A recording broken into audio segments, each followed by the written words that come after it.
Let me make an analogy between programs and recipes. So a program is a lot like a recipe. Each one is a list of steps to be carried out with rules for how to tell when you're done or when to go back.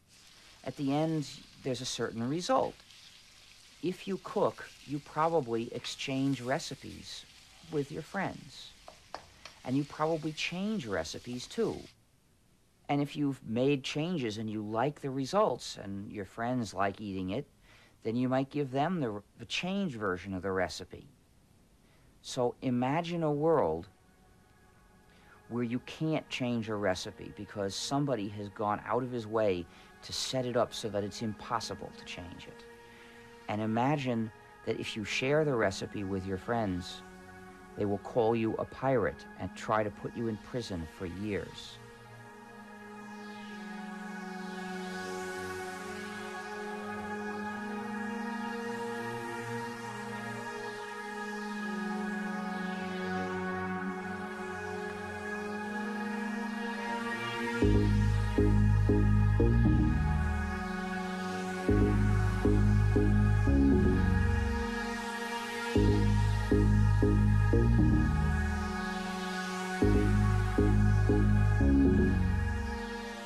I use the word hacker in its correct and original sense to describe a person who pursues computer programming as a kind of artistic passion and who also is part of or identifies with the hacker culture, which is a group of programmers historically that has produced the internet and Linux and the World Wide Web.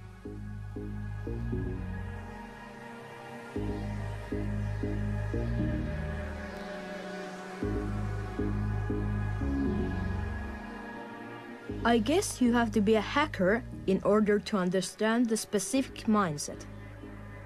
That is, to rebel against the idea that the underlying source code for a computer operating system should be withheld. This open source attitude doesn't mix smoothly with the concept of free market economy.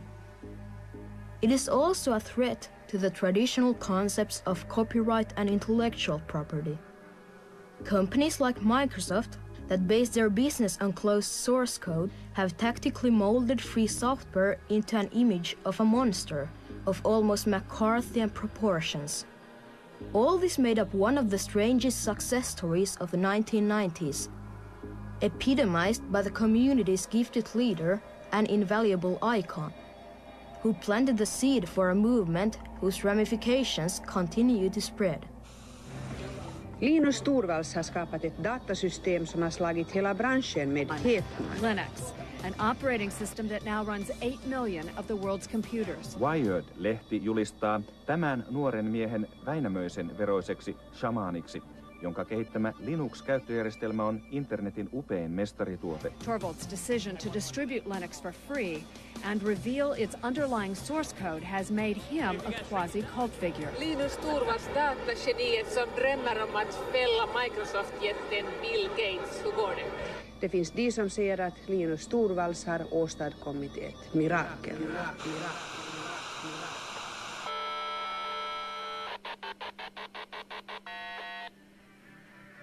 These worker ants are constantly in contact with each other by modems, releasing code, encouraging feedback and modifications to create the best possible operating system in the world.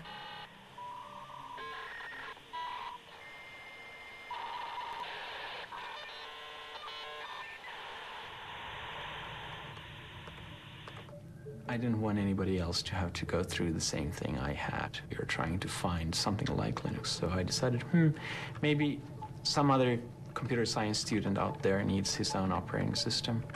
Then he doesn't have to start from scratch. It wasn't the big fight against the windmills. It was not Don Quixote against the world trying to make a better place.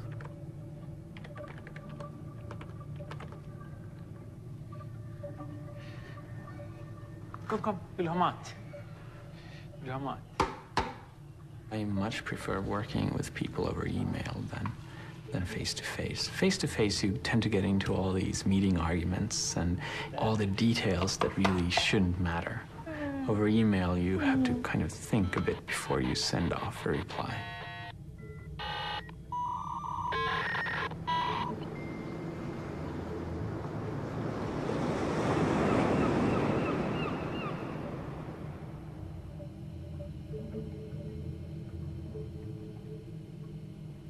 Just because we're not in the same place doesn't mean that we aren't sort of together in a social sense. It's like one very, very large shared office. We even have our arguments and squabbles over the internet in the same kind of way. I mean, this is a huge project. There has never been a software project that I know of that's been worked on by so many people from so many dispersed places to put this all together. The most innovative thing about the Linux community is not its source code, but the social machine that has developed around the source code.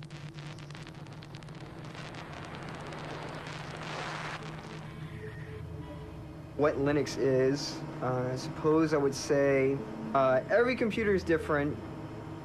Every floppy disk drive is different. Every hard disk is different. Every video controller is different. And Linux is the thing that knows how to make all these different kinds of parts on a computer do the simple things that people would consider a simple task, like write my file out to the disk, or read this file off this floppy I have, or draw this image on the screen.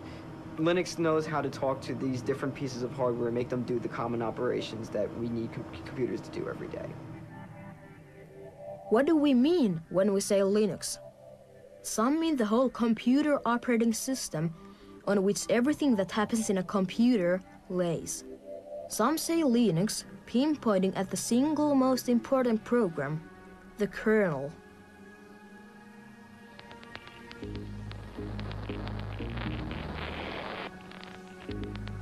It has to go back to the person who started it, to the person who somehow used the net to create a community of people who all felt that their contributions were being valued. And that ability to foster cooperation could very well be something that could only come from a person raised in a country like Finland.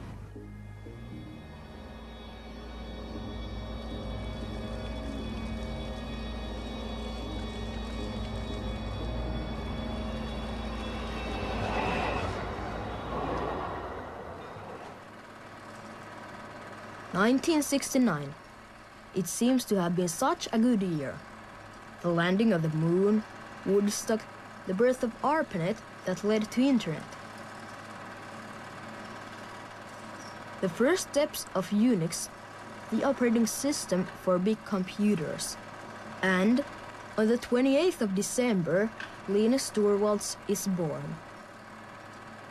Alla barn lär sig huvudsakligen genom att de leker.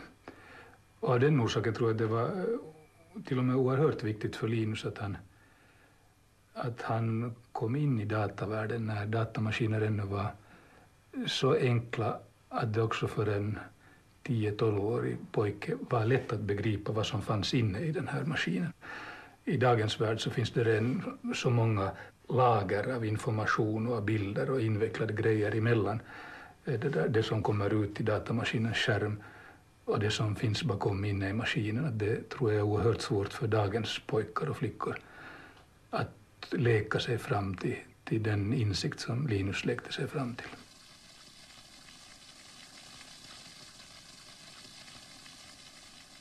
Jag tror det var kärlek vid första ögonkastet både för min pappa och för Linus, som tillsammans var barnsligt förtjusta båda två i att pröva de möjligheter som VIC 20 gav. Platsen där Linus utvecklar Linux finns ju inte mer eftersom väggarna har rivit. Här i det här hörnet, eller ungefär här som nu är soffa, så var Linus skrivbord och dator som han jobbade med. Jag skulle säga att den största förändringen är faktiskt just det att han är så numera är, som jag brukar säga, en stand-up-guru, för att han är van att uppträda för publik och han kan ta sin publik. Det är kanske inte förvånande men i alla fall frapperande när man jämför med hur han faktiskt var, och det där relativt blyg och tillbakadragen och inte den som själv tog kontakt, utan hans vänner var de som höll kontakt med honom. Hello, everybody out there using Linux. I'm doing a free operating system, just a hobby, won't be big and professional like GNU for 386 and 486 AT clones. This has been brewing since April and is starting to get ready. I'd like any feedback on things people like or dislike in Linux, as my OS resembles it somewhat. Any suggestions are welcome, but I won't promise I'll actually implement them. Linus Torvalds@kruunahelsinki.fi. 1991. The Soviet Union closes down. The Gulf War. British physicist Tim Berners-Lee releases a hypertext system, calling it the World Wide Web. Microsoft is well on the way for world domination. And on the 17th of September, Linus Torvalds sends the first version of Linux, 0.01, to the world via internet. The first responses arrive within hours.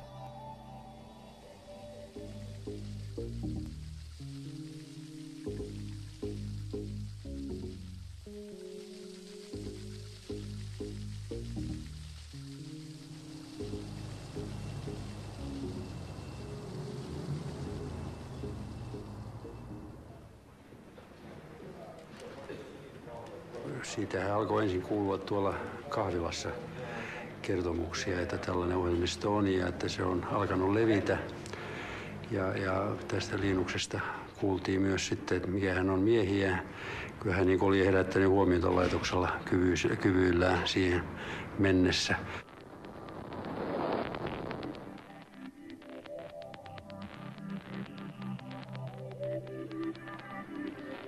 Linus based Linux on Unix because of its basic ideals.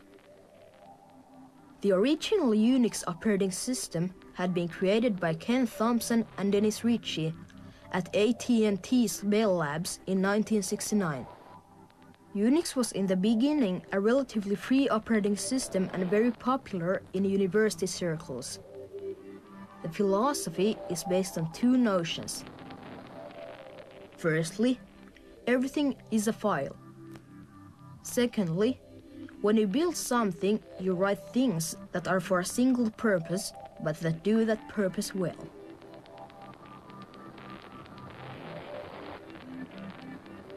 Putting Linux out on the net was kind of the natural thing to do in many ways. And there were a lot of small reasons, like the fact that I thought it was a good idea anyway to make Linux available to others so that they could try it out and send comments back to me. He really had two choices. He could make it completely free, or he could try and charge for it. Linuxista ei olisi tullut yhtään mitään, jos hän olisi ottanut siitä taloudellista hyötyä, myynyt sitä. Ei kukaan olisi ostanut sitä. Se olisi ollut ihan dead end. Siitä onkin vähän aikaa, kun täällä viimeksi olet käynyt, että tässä on jo vaihdettu Linuxin jakelukone 3 uuteen versioon. Että... Joo. Meillä oli aluksi vaikeuksia saada Linux-kamat mahtumaan niille. Näin oli, joo. Alun perin Linus ei halunnut julkistaa Linuxia mitenkään vapaaksi.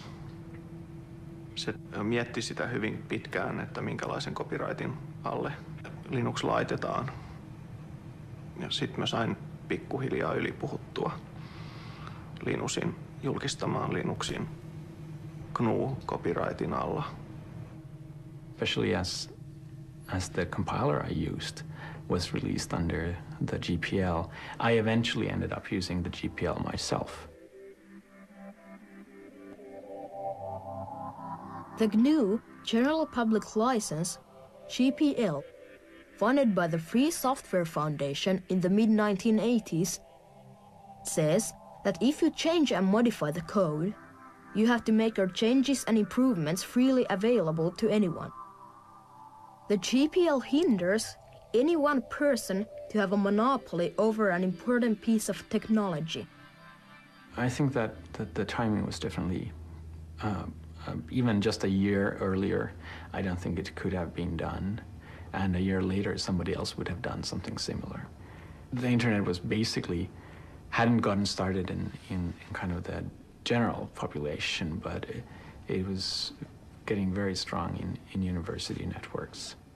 Mä olin tehnyt siellä postituslista-ohjelmiston ja sitä piti koko ajan laajentaa sinne lisää ominaisuuksia. Ihmisiä alkoi olemaan tuhansia hyvin varhaisessa vaiheessa jo kiinnostuneita.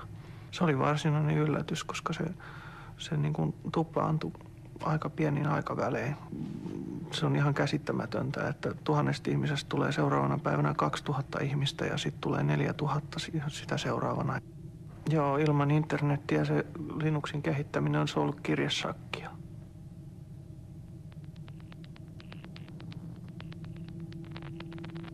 My name of choice was Freaks, F-R-E-A-X, which was both the free and freak plus the X that you need to have for Unix.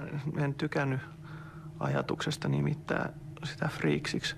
Se ei ollut kauhean myyvä nimi.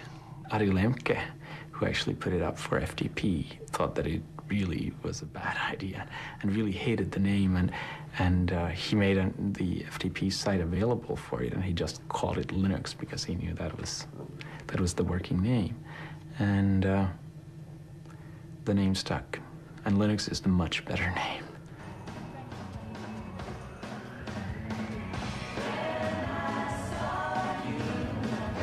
All right, we've got an impressive set of geeks and nerds here. And the first question is from the easy category. How do you pronounce Linux?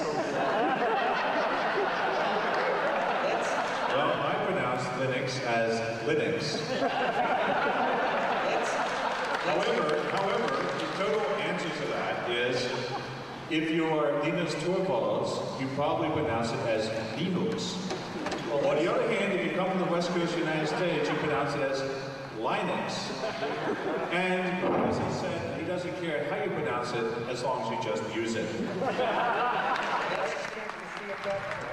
It was in July of 1991, which was shortly after Linus had released the 0.09 version of the kernel, that I started playing with Linux. Heard about it on, I think, Usenet, downloaded it from Finland, started playing with it, thought it was really neat. And at that point, there was very limited transatlantic internet bandwidth. So it was very painful to download all these packages from Finland. And so I decided, well, we need to do something about this. And I used my personal workstation that was on my desk, which was tsx11.mit.edu. And I set up a mirror archive of all the kernel sources on my private workstation. And that was the first US Linux FTP site that came into existence. The first time I got Linux was I downloaded the floppy images for Linux, and in the Penn State University computer lab, I installed it on one of their machines, and they subsequently kicked me out of the computer lab that day. But that was my first experience with Linux.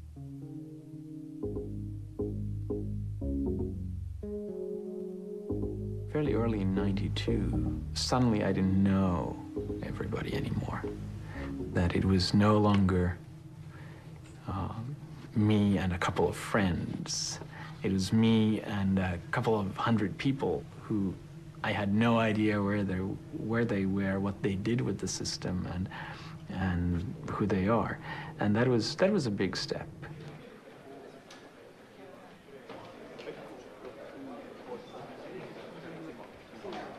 The 1.0 release in '94 was certainly important, and it meant a lot to me just because there was a lot of work behind it.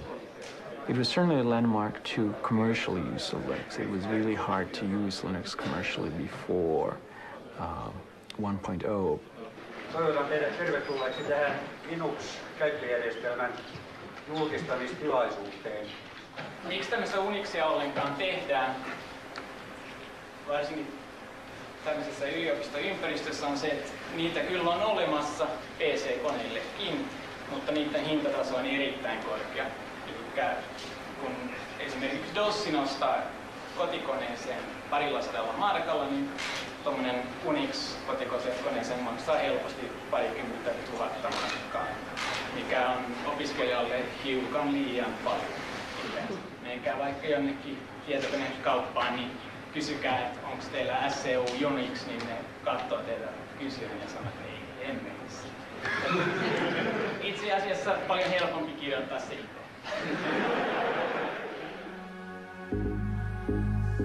The development process of Linux is odd. It is not a hierarchy where everyone is free to suggest and send changes to the code. There's one person who leads, makes the big decisions, and chooses the best ideas. Linus, the benevolent dictator. Everyone knew that someone had to be the head of this work group, and Linus was the natural head given that he did the original core Linux kernel, and Linus was someone who was a very, very good leader. He's someone who's actually quite humble. You know, he doesn't try to take credit for stuff that he doesn't do.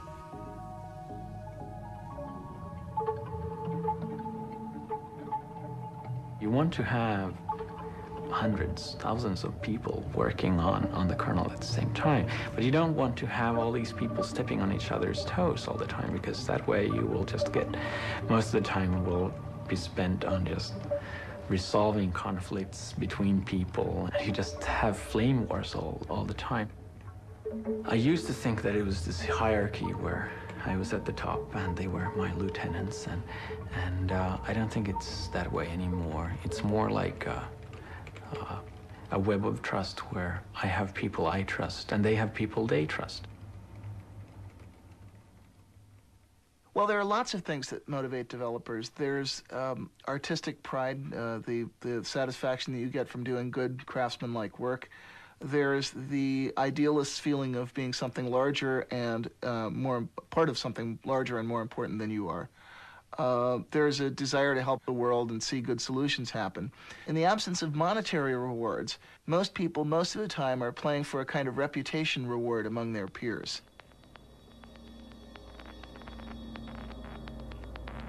One strength of the Linux development world is that practically every software author can be contacted directly by email. Ted Tso was crucial in the spread of Linux in the United States. To be fair, it's very easy to say, if we were in charge, we wouldn't do these things. But then again, we're not getting all these email messages saying, please, let me add this new feature. And so I don't know what I would actually do if I were really in charge. Dave Miller is a maintainer who reviews changes that developers want to make in the kernel. He's like a funnel between the contributors and the King Linus. The way that we work is you can talk all day about a great idea or a solution to a problem or something that you think is an interesting feature for Linux to have. But you've got to show me something concrete. Show me a piece of code that does that. So something that's tangible that I can test myself so that I can try it out and I can think about what it is instead of just talking abstractly about a topic all day. Alan Cox, a Renaissance hacker, is the closest collaborator to Linus, his right-hand man. To me, code has more in common with, for example, poetry or some kinds of writing. And the beauty of it is in structure, in putting ideas across one at a time in a clear way. So a good piece of code you can read without comments, and it's immediately obvious why it's been written, how it's elegant. And so you're looking for code which is both clean and elegant, but also doesn't rely on clever programming tricks, doesn't make assumptions which may not be true in the future.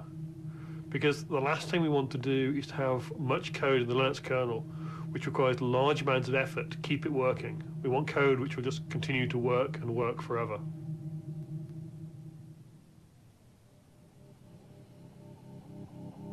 Having led the Linux project for 5 years in Helsinki, Linus was recruited to Silicon Valley, California. He wanted to see the other side of the world of commerce, not just the academic side.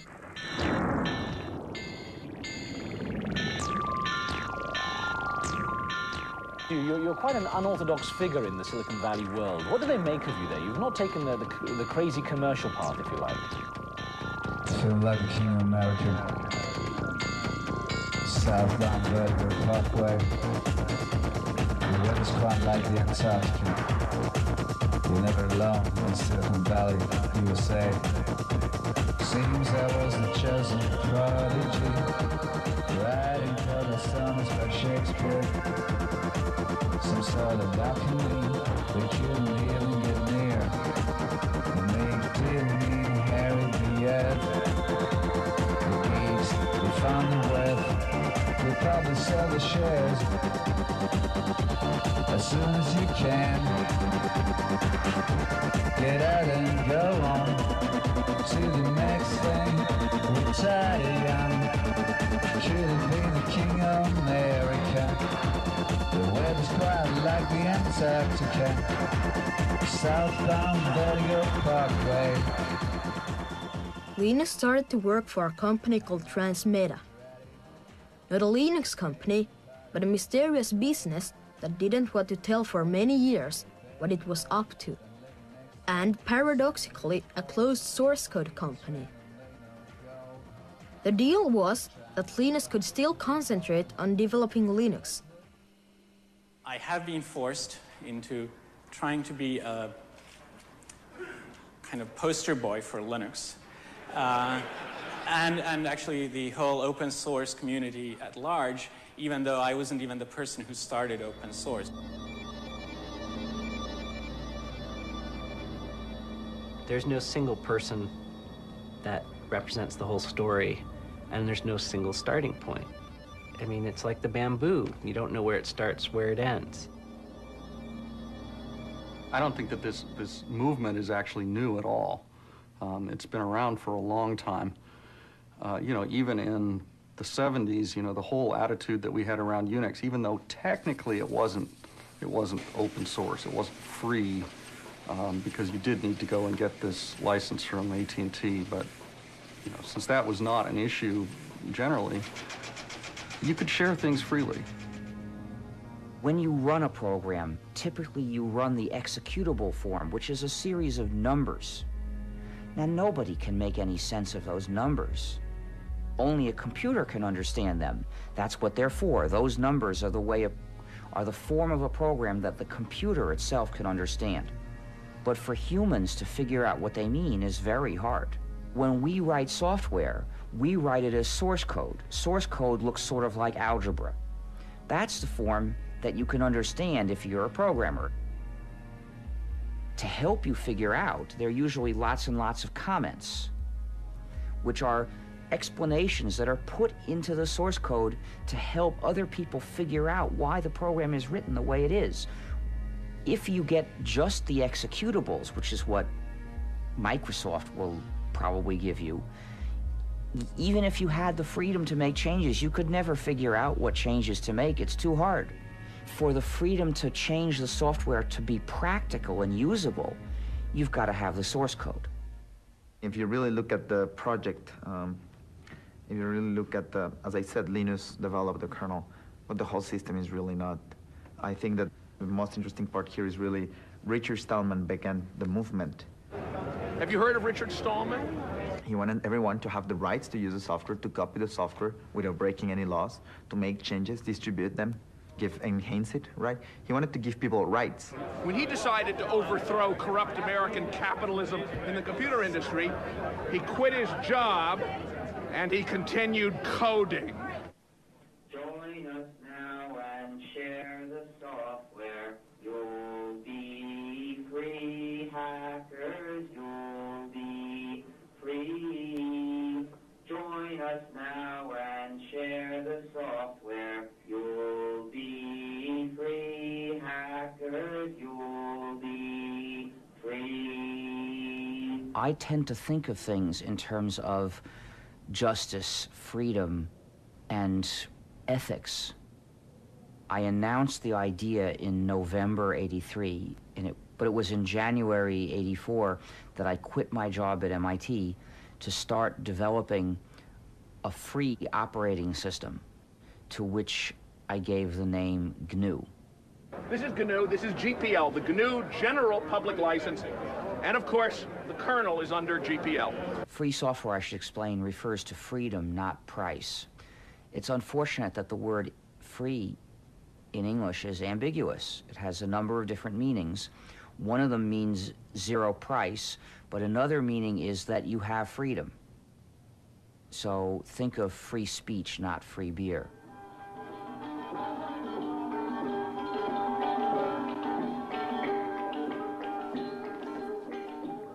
There is a similarity between the folk process, where a poem or a song or a story can get refined and reshaped by one teller or singer after another, and the way free software gets improved.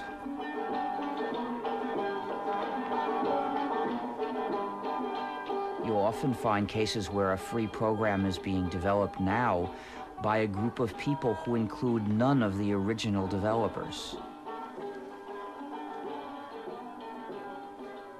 In 1991, we had almost finished the GNU system.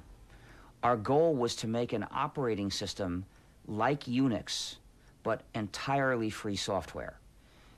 This complete operating system required many different components. By 1991, we had almost all of those components. Many of them we had written, and many others we had found somebody else had written it for his own purposes, but it did the job. And so we pressed it into service as a part of GNU. One major component was still missing, the component called the kernel. So it was very useful that Linus Torvalds wrote a kernel. At that point, combining his kernel, Linux, with the larger GNU system produced a complete runnable system that you could actually put onto your PC and run. So once Linux was developed, the GNU system in effect was completed, and it began to catch on in popularity. But at the same time, an unfortunate thing happened. The people who were using the GNU system didn't realize it was the GNU system. So they began calling the whole combination Linux. And that confusion spread. And as a result, it's very hard for us in the GNU project to call the user's attention to the ethical and political issues. Hoarders can get piles of money, that is true. Hackers, that is true. But they cannot help their neighbors, that's not good. Hackers, that's not... Most computer science in the USA comes traditionally from military background and defense spending. Perhaps it isn't any more quirky that nowadays free software movement finds room both for Richard Stallman and libertarian ideals. Many saw free software also as a new way of making money and needed a less radical concept. Enter open source.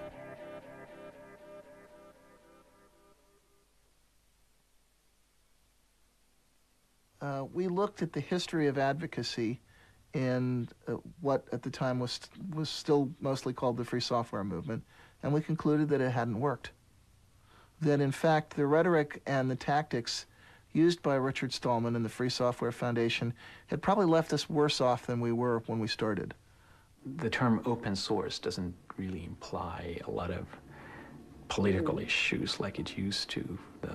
The free software term still does. There is now a second movement, the open source movement, where they consider only the practical benefits, and they refuse, and I mean that literally, they carefully avoid the issues of principle, freedom, ethics, and making a good society for people to live in. That kind of language is implicitly threatening to people whose day-to-day concerns are, how do I increase my shareholder value? You know, how do I keep control of my business? How do I address my actual down-to-earth problems? People like that, you know, when you walk into their offices and say, you should use all open source for your business because sharing is good and hoarding is evil, it doesn't work. It just does, as communication, it fails. I am not against business. I don't believe in abolishing business. I do business myself. But I believe business should not dominate all of life. The rules of society should not be chosen primarily to please business. In early 1998, majority usage in the community went from free software to open source in 6 weeks flat in the late spring, early summer of 1998. And that told me that there had been huge pent-up demand in the community for a way of explaining what we were doing that was more effective. The whole attitude in the trade press and in the investor community completely turned around, 180 degrees. The same people who had spent years and years and years sneering dismissively at free software and, talking about, sandal-wearing freaks with long hair, those very same people within a year were falling all over themselves to write laudatory articles about the wonders of open source and peer review. And this was really funny because it was the same software and in most cases the same people.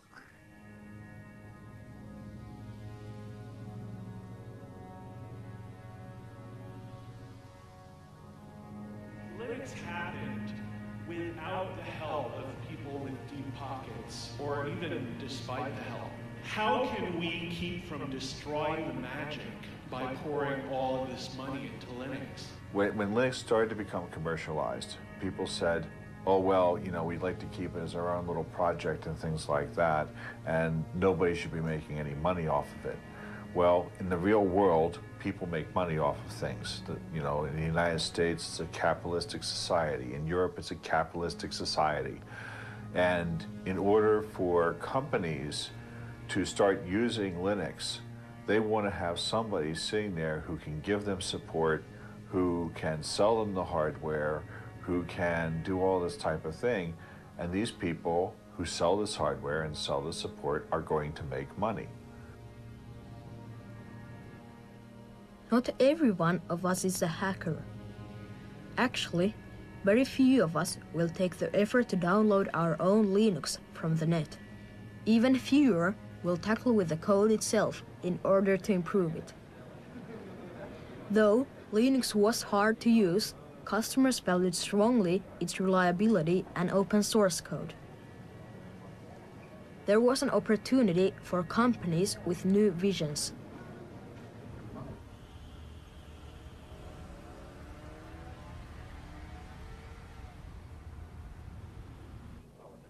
For Red Hat, it wasn't important that we ship a better operating system than Microsoft's or Sun Microsystems. It becomes really important that we ship an operating system that solves a problem for our customers that they cannot solve using the traditional proprietary binary-only software.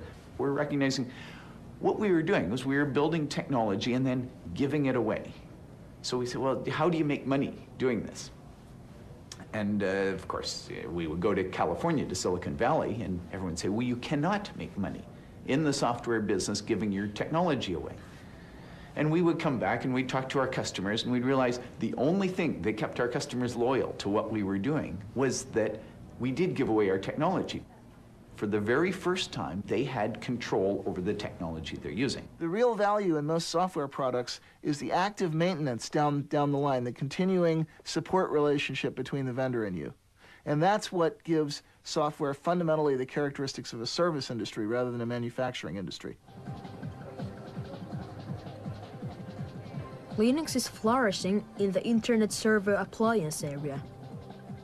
But because there has not been an easy-to-use software for home users, it has only a small margin of the desktop market. GNOME project, with its graphical interface, tries to fill that gap. But hacker elitism still seems to follow Linux. Hey, Evie, you see who's here? It's a penguin. Hi, penguin. It's Tux, actually. Hi, Tux. Samalla kun Linus Torvaldsin työ poikii uusia miljonääriä ja miljardööriä, hän aiheuttaa harmaita hiuksia maailman toistaiseksi rikkaimmalle miehelle Bill Gatesille. Microsoft has a very traditional model. They make closed source code, they put it on a CD, they sell that. Now, they take on all the burden of development themselves. Everything goes back through them. Once you're in that business, it's very hard to change your culture. It's very hard to change your business to one where you cooperate, where programmers are used to releasing code. It's easier to make money off of closed source products if you don't need to, or you have the huge market share. So, for example, Microsoft does not have a huge incentive to open source their code right now, and it would probably cut into their profits. So I don't think they're going to do it, or at least not willingly.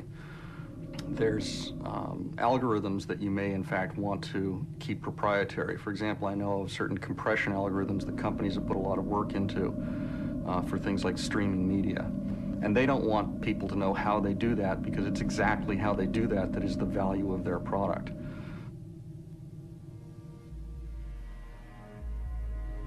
Fighting between Linus, who's the leader of Linux, and Bill Gates, who's the leader of Microsoft, and it becomes really personal. And for our bizarre question, whose lips are these? I'd say these are Bill Gates' lips telling another lie.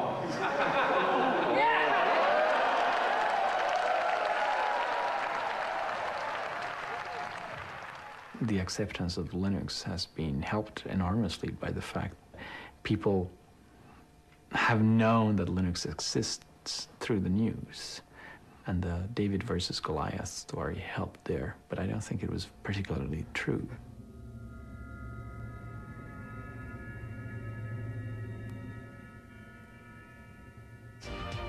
You're a socialist.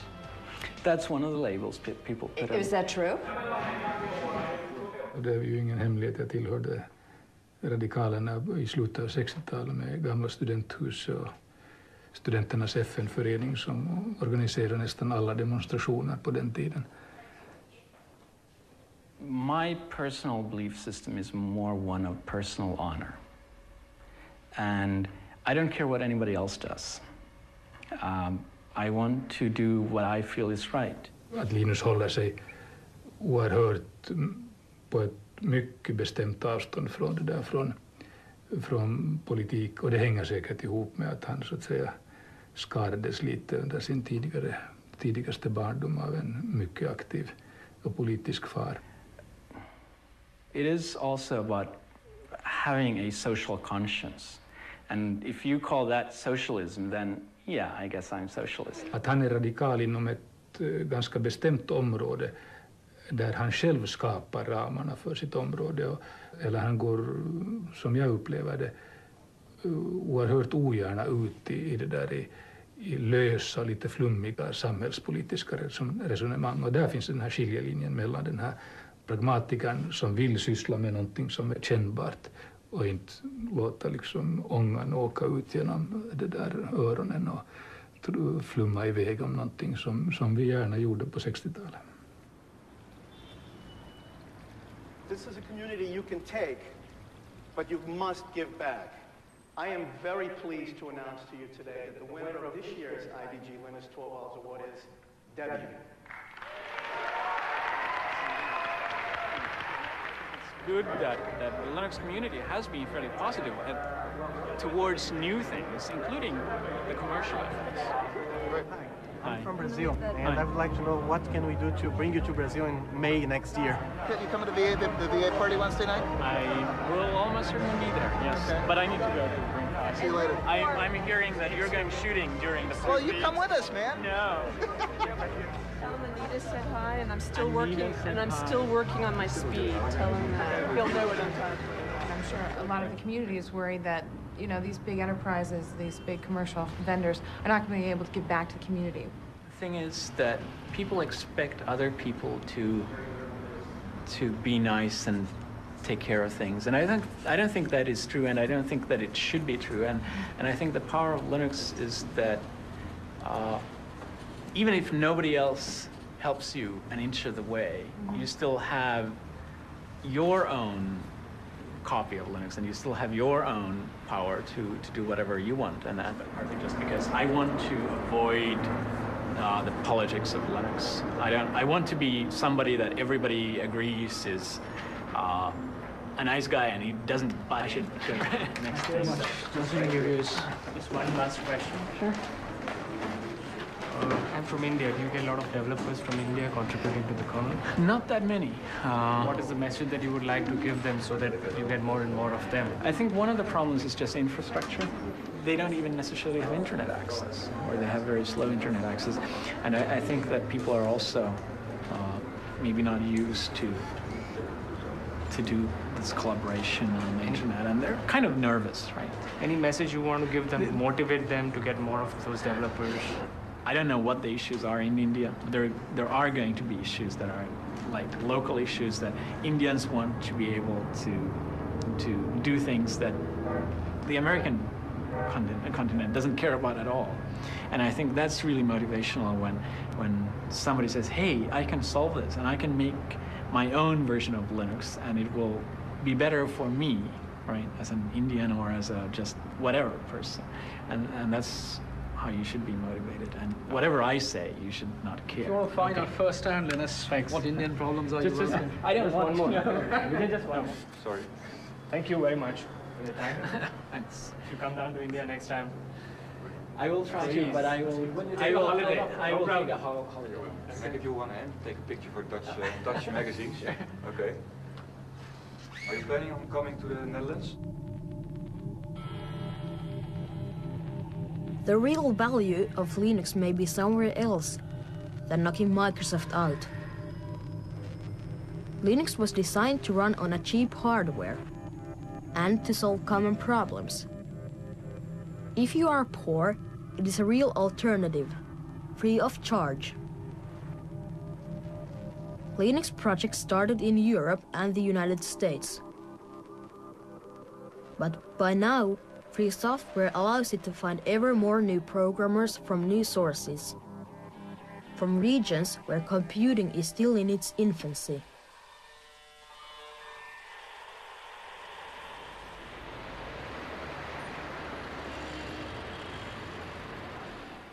因为你也知道，中国这个整个在信息产业方面，在世界就比较落后啊，落后于世界那个发达国家有很大的距离。那么中国在发展过程中，希望尽快赶上去。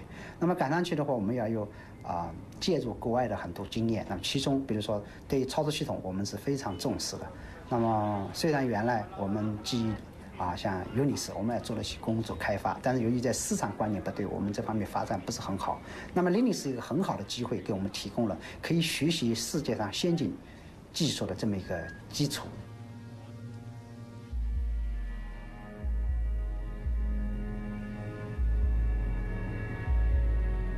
And I think that this is the greatest transfer of wealth we may have ever seen between kind of the industrialized rich North. And, you know, I'll put Europe and the United States together in that, and the third world.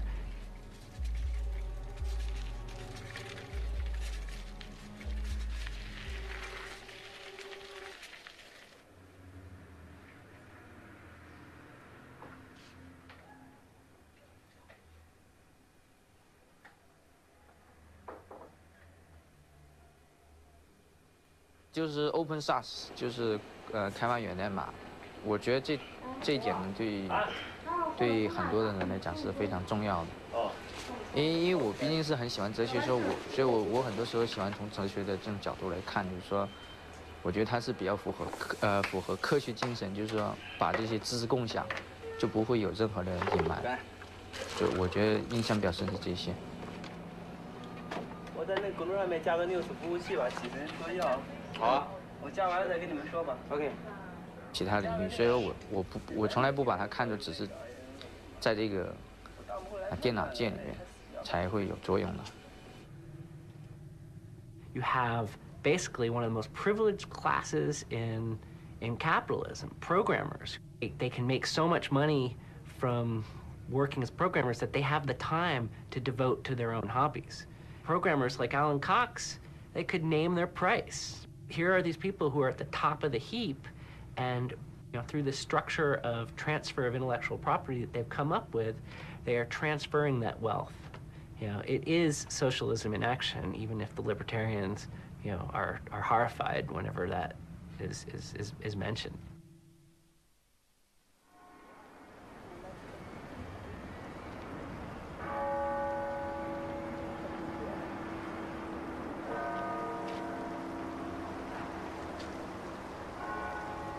Open source projects have been compared to the way science is created. Science in itself doesn't make money. The wealth comes as a result of applications. For the open source hackers, developing Linux has traditionally been a science-like voluntary project, a hobby. Eventually, the best Linux hackers were enlisted. In 1999, during the dot-com boom, some of the Linux companies went public. Wall Street announced record-breaking value for Linux stock. Of course it didn't last, but for a period of time, some Linux hackers were filthy rich, on paper. Just about everyone who was a core developer before all this hoopla about people making money doing Linux is that they've kept to their values in taking these jobs. Most of us, at least the ones that I keep in contact with, have a very cushy position or pretty much are doing all the Linux work they were doing before they had the job, and within the same levels of freedom as well. So I still got changes from people every day the same way I always did. I still submitted them to Linux the same way I always did before the IPO. Some of us are driving nicer cars than beforehand. That's the only difference. And maybe we're eating a little bit more sushi. There are some people who got lucky, joined the right company at the right time, managed to participate in the IPO lottery. And there are some people who got millions of dollars, and there are some people who got billions of dollars. And, you know, did those people actually contribute more to the company than those other people? In some cases, they just happened to contribute the right amount of investment money at the right time. And I think that's a generic problem. It's not unique to the open source community. And I don't know that we actually have a good solution for that. Part of what I like about Silicon Valley is just that it's so dynamic and you can do anything here. And even the money-grabbing approach, I mean, even if it's slightly tasteless, especially when you come from Europe, it's a really good motivational factor, and it's a really good way of getting things done. Has it changed me? I assume so. I mean, it's not the same. I'm not the same person I was when I moved, but I don't think it's made me all that more money conscious than I used to be.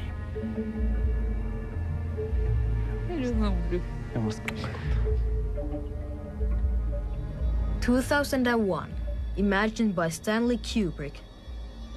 In the most ambitious and grotesque PR stunt in history, suicide hijackers blitz America, with far-reaching consequences. IT recession affects also open source. No longer does Linus have to act in public all the time, as an enlightened philosopher ruler, harassed by the media. But the coolness of Linux still intact. The phenomenon disappears into gadgets, invisible pieces of technology for households and entertainment industry. Gradually, many of us turn into Linux users when the code infiltrates our clocks, toasters, and mobile phones.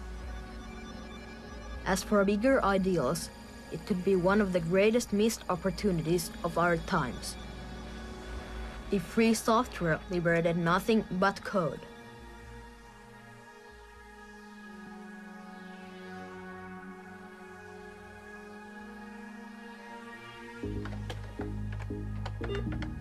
There's no question that development of technology is just going to make Linux obsolete at some point. And the question is just, how long will it take? Andy, your interest. Will it be in 5 years? Will it be in 15 years, or will it be in 50 years? And I think one of the powers of open source is that in 50 years, the next operating system that's the best at the time will be able to take advantage of the source base that Linux had. I mean, the source code itself is to some degree the memory of Linux, and people can always use that as a kind of blueprint. But there's more than that. There's also the intangible issues about why things were designed certain ways. And I think those certainly are out there, even if I weren't out there.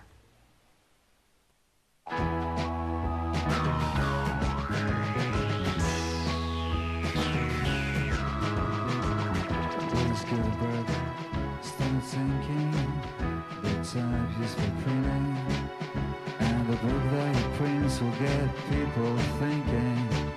Let's lure in the little room is setting, start to imagine a Bible, not the Latin, but the language we're swearing and eating and chatting. It's like this that it happens, like this that we see big changes through a human history, not by some powerful latest decree, but by tiny incremental degrees. Miss Linus goes to Washington to speak about praxis, gradual change, little man and universal access. Linus against Goliath with nothing else to fill, but sling a little stone in the face of Big Bill. But Linus Jefferson's give the strings that lose, and it changes the way the world plays the blues. It's like this that it happens, like this that we see big changes through the human history, not by some powerful dictator's decree, but the tiny incremental degrees. Like a butterfly in Helsinki fluttering its wings, producing hammerhead storm clouds over Beijing, when Hermit-like programs become a community,